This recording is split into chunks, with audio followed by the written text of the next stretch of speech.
Hey, what's up? This is J.Lewis, and you're checking out YourMusicMyWorld.com. What's that you say?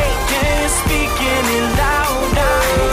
The more they have, the more they're giving me power. I hear them talking, baby, under their breath they say. What's up? Not much, man. How you doing? I'm doing good. How are you? I'm excellent. It's sunny and like 70 degrees in California, so I'm all right. Readers who have never heard your music, how do you explain your sound?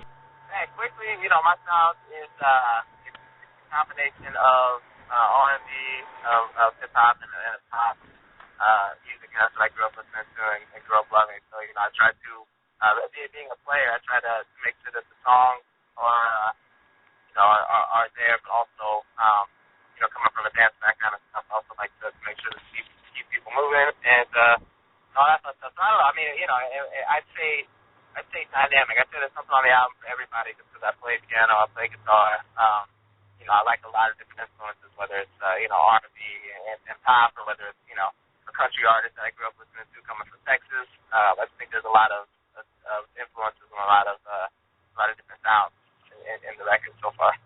Well, you credit Michael Jackson and Craig David as some of your musical influences. What stood out most about them to you? Man, for Michael, I mean, obviously, what captivated the world is the fact of, that there hasn't been, nor, do I believe will there ever be, a better performer. Just somebody, I mean, we were hanging out the other night. I was at a party in L.A., and somebody threw on the video for Smooth Criminal on one of the TVs that was there. And, man, it was just so funny to see how the party went from everybody in England. There's just the music playing down around. So literally, it was like a concert. Now everyone was just staring at the TV. It was like, this video is 40 years old, 30 years old. It's amazing to me how that's what captivated me about Michael. The performance and the songs, the fact that he was such an amazing writer. People don't even give him credit for what an amazing writer he was. But just an amazing writer, amazing singer, amazing performer. Craig David was actually sent to me from London. My aunt and uncle moved to London. And my uncle was out there. He heard it before he was ever big in the States. And so he sent me his CD board to do it. And, what stood out to me about that CD was Craig's kind of unique style. He had a very, very quick tongue type of style. And I really kind of gravitated to that because I have I can do that type of music as well. So I kind of gravitated towards that. But his writing style, just the way it was R&B kind of fused with two-step and dubstep, I thought that was really interesting and really, really unique style of music. So you waited tables in L.A. for a few years before signing to Blackground and Interscope Records. Did you ever Did you ever feel like at a point that things were not going to work out?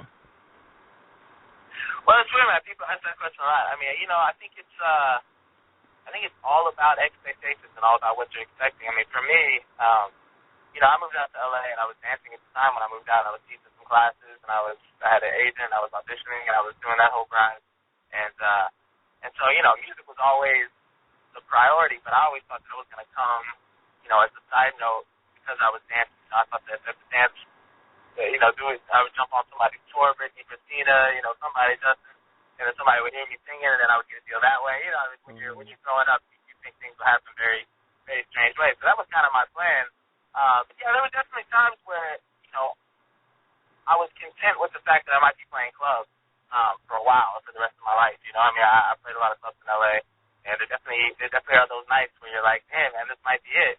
But for me, I was almost content with that. I mean, obviously I wanted, everybody wants success in your field and everything, but I was cool with that grind for the moment. So everything kind of progressed naturally. I think if anything would have happened sooner than it did, I don't think I would have been ready or as grounded. And I think if anything would have happened any later, I may have been just prepared to play clubs for the rest of my life. I think it happened in perfect time. Well, do you think the struggle that you went through in the beginning of your career helped you be more humbled and more determined to make it in the industry? Yeah, man. I mean, I just think, every single artist, every single person has a journey. And I think the journey that I've been on, I moved to LA by myself at a very young age, and that allowed me to grow a little bit earlier than some do. I was on my own living, paying rent and stuff at 17, so that was definitely a huge growing experience and a huge, life lesson experience. So yeah, I definitely think so. I mean, I always say, I thought legitimately when I was little, I thought that I would have a record out, by the time I was 16. Everybody thinks that you're going to make it, you know, much sooner than most do. And but I think if I would have put a record out when I was 16, yeah, definitely, dude. Who knows what it would have been? Who knows what the music would have been like? Who knows what the personality would have been like? I'm really glad that I had to struggle to come out here and actually work for it. That's one of the things I pride myself on, is the fact that, you know, I had friends that moved out here with me from Dallas, and you know, after 2 years, 3 years, they moved back home, because it is a lot of disappointments, a lot of upsets, a lot of defeats, and you just got to be patient. You got to be willing to ride it out. You know? So, as a new artist, is there anything special that you hope to be able to accomplish in your career? I mean, man, in the whole scope of the career, I mean, hopefully, as in any field, man, I just hope I can bring something to people's lives and to music that, you know, that leaves an impact and leaves a positive impact on people and on music itself. I mean, I think, you know, personally, I really want to get back to really dynamic live shows. We've already put together a small live show for some of the opening spots that we'll be doing next year. Mm-hmm. And, you know, it's just super dynamic. You know, I'm playing guitar. You know, we come out and we're singing, and we have, you know, a huge choreographed stage show with a live drummer and backup dancers. And then all of a sudden, you know, I'm sitting down and I'm playing piano with just me and the drummer, and we're kind of vibing off each other. And then it goes, you know, directly into another song, and then I'm playing guitar towards the end of the set, just an acoustic jam. So, you know, I think I really just want to make sure that the album and the live show are super dynamic and keep people enthralled. Because I know when I go to concerts, I like to be surprised by an artist. And, you know, if you hear a song on the radio and he comes out and he does it a totally different way, you know, some people love that and respect that. Some people just want to hear the record the way it is. So, you know, it's finding that good balance. That's what I'm going to try to bring this year, is just, you know, fresh, even if they're pop, love songs, still bringing a fresh take to them and keeping them organic and bringing something new to the live show. So your single, Shut 'Em Up, has been getting buzz. What kind of sound can fans expect to hear on your debut release? On the record, I mean, I you know, like I said, it's definitely going to be super dynamic. There's going to be some club records. There's going to be the ballads that literally I wrote on guitar and then we've been with producers, and, you know, they built tracks around them. You know, I started off playing clubs. Mm-hmm. You know, for 3 years, it was just me and an acoustic guitar, playing all these open mics, playing some of these Hollywood clubs and stuff. So, you know, there's definitely a lot of soul that's going to be in the record, with mixed in with, you know, a lot of pop, club, radio hits. I think it's going to be on the first record. And, you know, with all artists, you know, on the first record, you really want to get out there and get your namesake out. Mm-hmm. You know, you can bring people in, because you definitely have, you know, records that I think are more artistic than others on the record. But, you know, obviously as an indie artist, you got to kind of get your name out there and let people come see what you're doing, and then you can kind of show them the bringing in and show them a different side, you know, on the second record or on the first record. The first record is going to be a really good setup, being dynamic and having a bunch of radio hits on there. Well, who have you collaborated with so far on your release, as far as songwriters and producers? I've worked with, let's see, we did Wild If You Flow Rider. I worked with in February. We did a song called Dance With Me together. It was crazy. He's super talented. Sent him the verses and just murdered him. But I worked with him. Worked with Oak. Worked with Nazri. Worked with Adonis. Worked with a guy named Chris Stefano. He's a new guy coming out of LA. Worked with a guy named J.Lewis, also signed to Blackground, Interscope. This other guy, Jordy Towers. I worked with. There's been a lot of, it's funny enough, because Interscope has a lot of really talented artists that they're signing right now, mm-hmm. that I've actually kind of been hanging out with and you know, writing with, and playing basketball with and stuff. So it's actually kind of cool, because, you know, the whole time labels would all work together. You know, if there was a writer on the label, he was going to work with the artist, and, you know, it's kind of a family, and it's really gotten away from that. And Blackground Interscope is kind of bringing that back, whereas they have a whole bunch of artists, and you know, someone's in the studio, you know, I'll hear one of my boys in the studio, and I'll just kind of jump through the studio, and we'll end up collabing on a song for an hour or two, and then I'll leave. You know, vice versa, I'll be having a session, and somebody will pop in and be like, yo, I heard you in the studio, what are you doing? So that's been actually really good to kind of work with some people who are also kind of coming up, and being able to collab with them. And you know. When should people expect the album to drop? You know, that is up to Jimmy IV, man. That's up to Interscope. You know, Interscope hasn't even. The good thing about the project, like you said, the buzz on Shut 'Em Up is that Interscope really hasn't even taken over the record. As far as the work that they've done, you know, they've definitely, we just did a 5-week-long radio tour, which they were definitely a big part of, but that was kind of started outside of them. We had to go visit some markets that were already getting requests for the records, and, you know, we kind of did that on our own, and Interscope really is coming into impact in January. So as soon as they start impacting, we'll see how the single does in the new year, and then depending on the buzz on the singles when we'll release the record. You know, if it's, you know, crazy buzz and hits number 1, then obviously we'll have to get the record out a lot quicker than floating around top 20, you know. As a new artist, what has been your biggest challenge when getting people to know you and your music? You know, I think there's just so much amazing stuff out there right now. And, you know, not that it's been crazy difficult. I think anybody has the tools right at their fingertips to kind of go out there and create their own buzz. And, you know, I mean, shoot, look at artists like, you know, Bieber, who's now, you know, arguably the biggest artist in the world.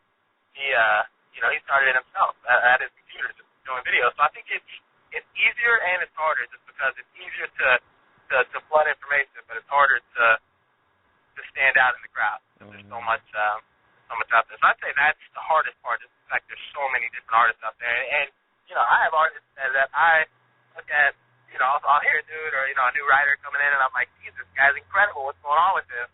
And it's funny to me to see which ones people gravitate to and which ones are not. I mean, I've been wrong, you know, a dozen or 2 times about an artist that I've seen and like, yo, this is going to be the next thing.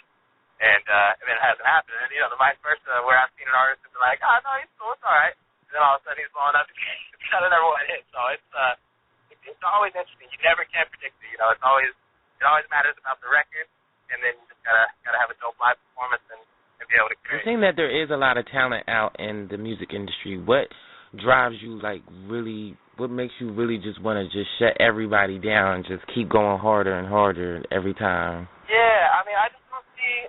You know, what I see lacking from the music industry right now is, you know, it's the things that Michael has, the things that the old school people had. You know. You know, I grew up, you know, dancing a lot, teaching dance, and I grew up acting, and, you know, singing was always where I saw myself ending up. So, I mean, I feel like not that I'm able to offer more than most artists. When I get on stage, I mean, I'm definitely extremely comfortable with entertaining, which I think is kind of lost its effect. You know, now people get up on stage and, you know, they'll sing a song, and they'll sing songs off the record, and yada, yada. But there has been a little bit, in my opinion, of the entertainment value lost. So, you know, I think that's where I can stand out. That's where I can definitely, you know, get out there and really put on a show for people. And I think at the end of the day, people will leave, you know, the live show and leave listening to the record with a very positive, you know, new kind of fresh take on where I'm at. Well, in your live shows, do you play more acoustic music so people can know that you really have a voice and that you really can sing? I'm just really trying to keep it dynamic. There's parts. Because for me, there's parts of every show that I go to where there's a fine line between not enough and a little too much. And so, you know, I think it's about treading the line and not putting all your cards on the table at once. You know, I mean, we'll start the show off, like I said, you know, with the tracks and background dancers and live show and just be singing, and then, you know, let's slow it down for a second. I'll jump on piano, and, you know, and it's a little more intimate, and people, get to hear some more vocals. And, you know, I might run off the freestyle a little bit and kind of play with the audience and just connect with them a little bit. And, you know, I think I think just showing those colors briefly enough to say, you know, I also do this. But not putting it in their faces and making them listen to, you know, 2 acoustic songs if that's not what they came to hear, you know. So I think it's all about touching all those colors, but in the right time length and just keeping it dynamic. Where can you see yourself in 5 years from now? 5 years from now, man. Well, hopefully, God willing, you know, we'll be still touring. I think live shows is really going to be my bread and butter and really where I stand out. So I really want to make sure that, you know, I'm still performing live, so on some sort of tour. Hopefully releasing a second record, third record, if all things go incredibly well. And, you know, I mean, I was writing for other artists before. My record was, you know, it was time for my record, so I'd imagine I'll still be writing for other artists, still producing, still playing, and still making music somehow, you know. Well, do you have any last-minute words that you would like fans to know? Dude, no, I guess just, you know, stay tuned. We have all the websites up at J.Lewis.wmv.com, and that has links to all the Facebook and the Twitter. And come follow me and stay tuned, and we'll have all shows. We're, going to jump on a tour in the new year, and we'll have information about the record and when that's going to be released, coming out on all those outlets. So stay tuned on those, and that's pretty much it.